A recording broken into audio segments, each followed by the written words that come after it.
Hi, good morning. This is Tommy, and this is day 15 of my daily English speaking challenge. So if you're watching my video today, I challenge you to make a short video speaking in English about anything in your life. Post it to social media with the hashtag Speak English with Tommy, then tag me there.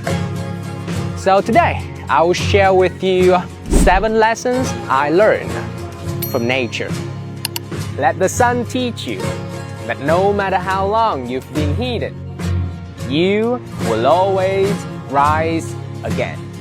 Let the ocean teach you that you can be gentle and strong. Let the trees teach you that growth requires patience. And let the clouds teach you that when things get too heavy, it's time to release.